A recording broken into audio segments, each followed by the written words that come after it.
Olá, oitavo ano, estamos na unidade 3, América 1, aspectos, número 2, aspectos naturais da América. Página 218, relevo. A gente vai falar do relevo do continente americano.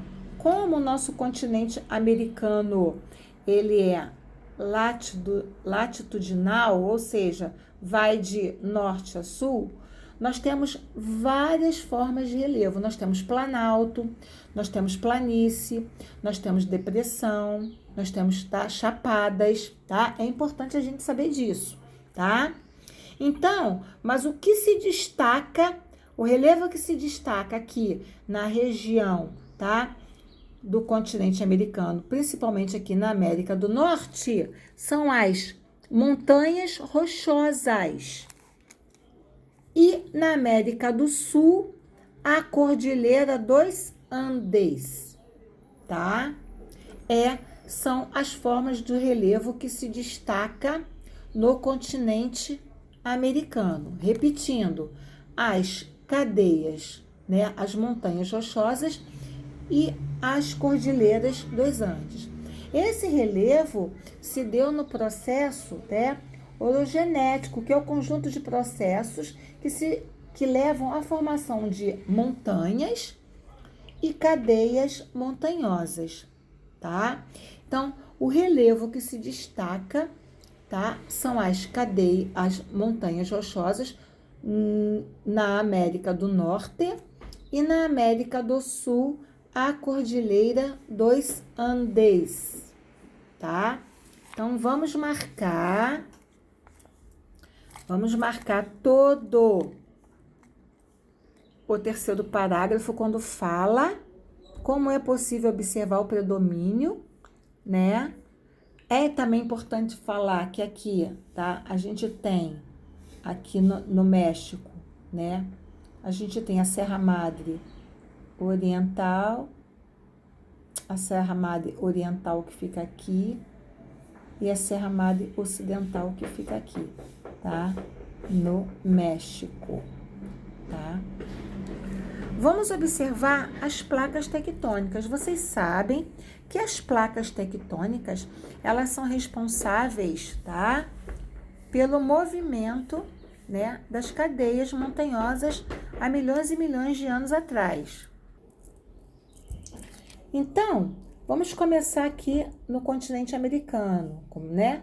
Nós temos a placa do Colorado, nós temos a placa do Caribe, a placa de Nazca e a placa sul-americana, tá? Então, aqui no nosso Brasil, né, a nossa placa, ela é o quê? Estável, como eu falei para vocês. Mas a Nazca, que fica aqui, ó, ali na Cordilheira dos Andes, ela tá sempre o quê? Em movimento. E observe que a gente tem a placa do Colorado, aonde a gente tem as cadeias, né, as montanhas rochosas, que também está sempre o quê? Em atividades sísmicas. E aqui nós chamamos de Círculo do Fogo do Pacífico, porque aqui a placa é totalmente, tá, movimentada, tá? Todos os dias tem um vulcão aqui entrando em erupção. Por isso que é o Círculo do Fogo do Pacífico. Mas vamos para o continente americano, é o que a gente está dando ênfase. Então, eu tenho a placa, tá? A placa norte-americana, a placa do Colorado, a placa do Caribe, a placa de Nazca e a placa sul-americana. Tia, precisa decorar isso? Não, não precisa decorar, tá? Só para vocês terem noção, tá? Porque o nosso território, né, do nosso continente americano, ele tem planaltos, planícies, tá? E depressões, montanhas, tá bom? Planície, vamos marcar o primeiro parágrafo, né? Ocorre no litoral, no interior do continente, tá? Então, planície, ele é totalmente o quê? Plano, tá? Já planalto, não. Os planaltos estão presentes em todo o continente.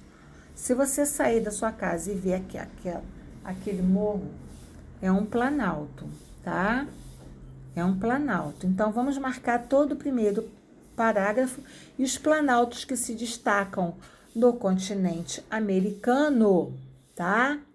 São o Laurenciano, ó, que fica no Canadá, o do México, que fica no México, e da Guianas, que fica nas Guianas, e o Central Brasileiro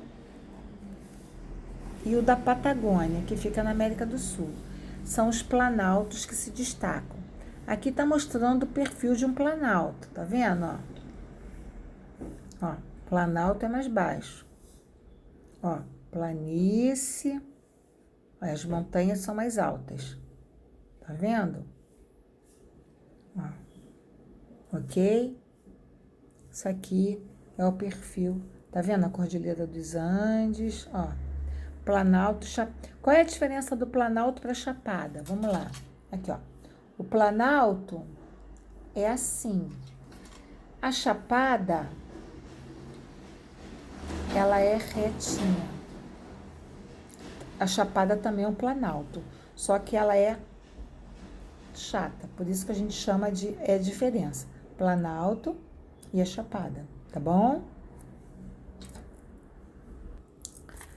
Página 220, recursos minerais do nosso continente americano. Vamos marcar todo o primeiro parágrafo, que está relacionada diretamente à estrutura geológica, tá? Ou seja, o nosso planeta Terra tem 4,5 bilhões de anos, tá? Então, a estrutura geológica dela, na formação dos movimentos das placas tectônicas, tá? Era um supercontinente chamado Pangeia e um único oceano, Pantalácio Paleopacífico. Aí foi se fragmentando em Laurásia, Gondwana, né? Aí foi se fragmentando. Então, a formação geológica dela, tá? Foi dando, tá? Formas que nós temos hoje no nosso mundo todo, tá? Eu já falei para vocês que a nossa crosta terrestre, ela é tão fina quanto um ovo. Se eu bater, ela quebra, tá? Então, por conta disso, né, há 200 milhões de anos atrás, houve a formação dessas cadeias montanhosas. Vamos marcar o terceiro parágrafo, quando diz que o Brasil tem a terceira maior reserva de minério de ferro, tá? Principalmente que fica na região norte do Brasil, que é a Serra dos Carajás, onde tem produção de minério de ferro, tá? Aqui está mostrando a foto da Serra dos Carajás. Essa formação rochosa aqui, né, tem mais de 200 milhões de anos atrás, tá? E o ferro é um recurso, tá? Que acaba um dia, tá? Que ele acaba. Então, eles extraem até acabar, como petróleo, como ouro, como carvão mineral, tá? É um recurso não renovável, tá bom? Mas, enquanto isso, o Brasil tem a terceira maior reserva de minério. E essa produção, ela vem da onde? Da região norte do Brasil. Vamos marcar também o último parágrafo quando fala do petróleo. É também um importante recurso mineral. Está presente em países como Canadá, Estados Unidos, né, da América, México, Venezuela, Equador e Brasil. Mas de todos, a Venezuela, que possui a maior reserva mundial de petróleo. Tanto que o Brasil, que não é bobo nem nada, colocou a Venezuela no Mercosul, né? Por quê? Porque a Venezuela no Mercosul, ela pode muito bem pegar todo esse produto, né, e vender a um preço mais acessível para o seu país, né, de amigo de exportação, tá? É importante a gente saber que o petróleo advém desses países aqui, tá bom? Vamos marcar o último parágrafo quando diz que a América também possui reservas significativas de urânio. O urânio é a matéria-prima para fazer as usinas termonucleares, tá? Principalmente Canadá, Brasil, Estados Unidos da América. Como fala, trata-se de uma energia nuclear, além de ser usada na saúde. A saúde é raio-x, tá? Quando usa urânio, tá? Naquele aparelho de raio-x. E na área militar, a gente faz bomba atômica, tá? Ela também é usada nesses países, Canadá, Brasil e os Estados Unidos da América. Página 221, clima. Bom, os fatores do clima, a gente tem a latitude, a massa de ar, a maritimidade, a continentalidade e as correntes marítimas são os principais fatores que influenciam, tá? São os fatores que influenciam o clima. A latitude é a distância, tá? Medida em graus de qualquer ponto da Terra até a linha do Equador, tá? As massas de ar, tá? São formas simplificadas de fluxo de água, tá? Por conta do quê? Da precipitação, que é o quê? Que é a chuva. A maritimidade, ela está relacionada ao quê? Ao litoral, tá?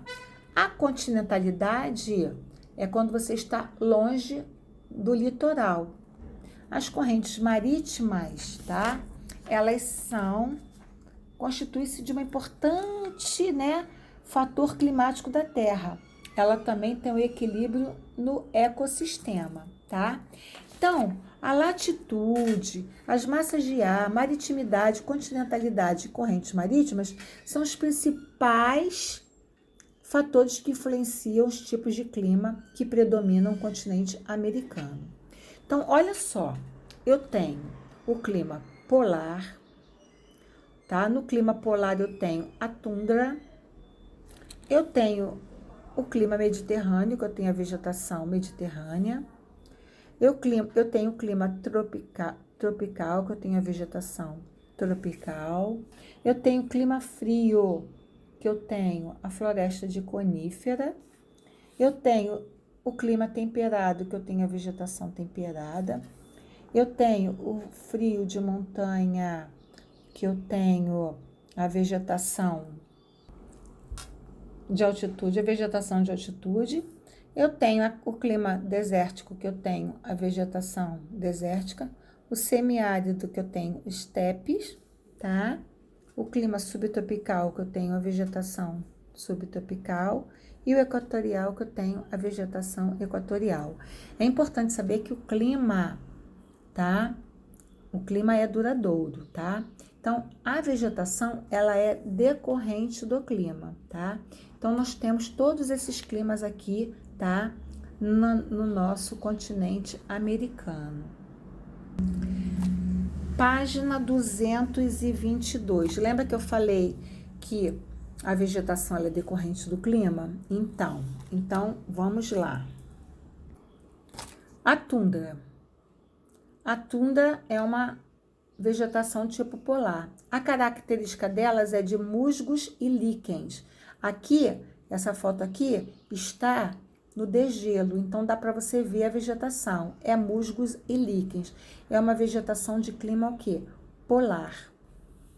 A taiga, como vocês estão vendo aqui, ó, que são os pinheiros de Natal, é uma vegetação característica ao clima frio. É conhecida como florestas, né, de conífera, tá? É a taiga. Na floresta temperada e pradarias, como essa aqui, ó, pradarias são campos limpos, tá vendo, ó? A gente tem árvores de grande portes. Na América do Sul, nós chamamos de pampas, tá? Pampas são pradarias, é igual um campo de futebol. Na vegetação de altitude, a gente tem o quê? As montanhas, as árvores, né? Isso é o clima de montanha, do frio de montanha. Eu tenho a vegetação de altitude. Vamos marcar todos esses parágrafos da página 223. Então, a vegetação, ela é decorrente do clima. Página 223, floresta equatorial, ó, floresta equatorial, tá? Predomina-se em área de clima equatorial, né? Durante o dia faz muito calor e à tarde chove, todos os dias chove, né? Então, a gente tem 3 estratos, né? As rasteiras, as árvores de porte médio e as árvores de grande porte, tá? Lembra o ano passado? Mata de terra firme, mata de várzea, mata de igapó? Esses são os estratos, tá? Do clima equatorial. A tropical e savana, a gente tem aqui, ó, o cerrado, tá? Que é uma característica da vegetação da floresta tropical, de clima tropical, tá? A gente tem a Mata Atlântica no Brasil e a savana, né, que é o cerrado brasileiro. Na África a gente chama savana, mas aqui no Brasil nós chamamos de cerrado. É essa árvore, né, com galhos retorcidos, cascas grossas, é a característica do cerrado. No clima mediterrâneo tem a vegetação mediterrânea, com árvores de pequeno porte, como vocês estão vendo aqui. E no clima subtropical eu tenho floresta subtropical, como você está vendo aqui no Brasil, a mata de araucária no sul do Brasil, tá? Nós temos também o estepe, tá? Que a gente chama de caatinga, que é vegetação, tá? Desértica, tá? E o deserto mesmo, tá? São plantas xerófila. O que é planta xerófila? Planta xerófila é planta adaptada à falta de água, tá? De clima árido, de clima semiárido também, tá bom? Então, vamos marcar todo esses parágrafos. Página 224, a gente vai falar da hidrografia, né? Que se destaca aqui a bacia do rio Yukon, tá? A Mackenzie, tá? A do rio Nelson, São Lourenço e o Mississippi, tá? O Mackenzie, repetir. E aqui no Brasil, aqui a bacia do rio Amazonas e a bacia do rio Paraná. São as bacias, as principais bacias hidrográficas que se encontram no nosso continente americano, tá? E aqui são os lençóis freáticos, ou seja, as bacias, né, as águas subterrâneas, tá? O que são lençóis freáticos? Deixa eu explicar para vocês. Presta atenção.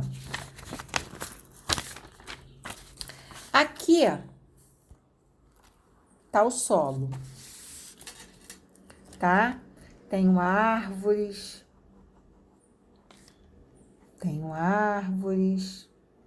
tenho vegetação. Então, vem a precipitação, que é o quê? As chuvas.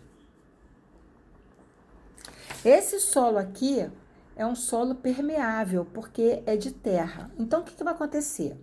A água da chuva vai caindo, vai infiltrando e vai saturando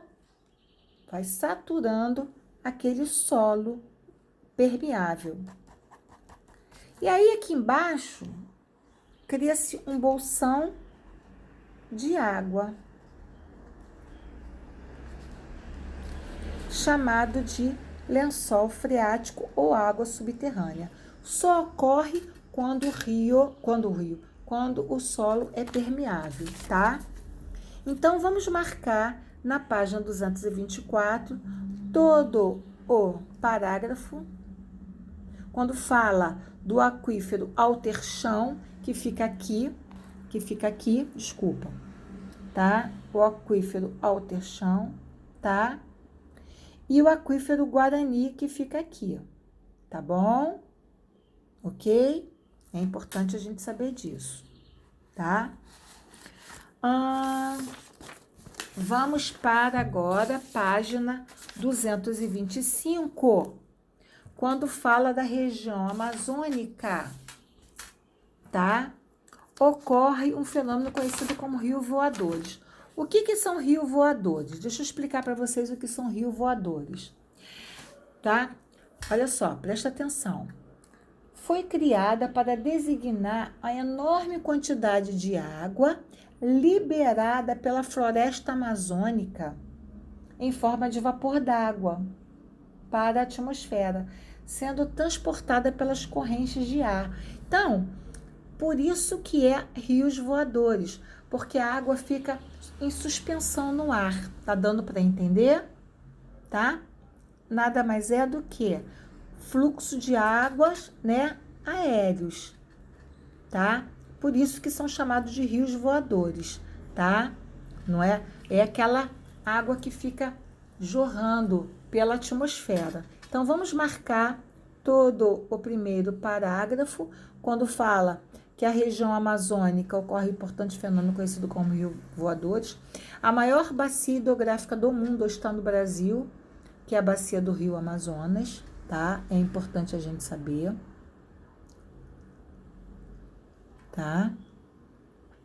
A maior bacia amazônica, maior bacia hidrográfica do mundo está no Brasil, que é a bacia do rio Amazonas, tá bom?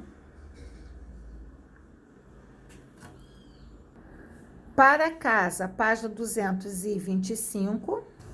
Para casa, página 226. Para casa, página 227. Beijo, meus amores. Ficam com Deus.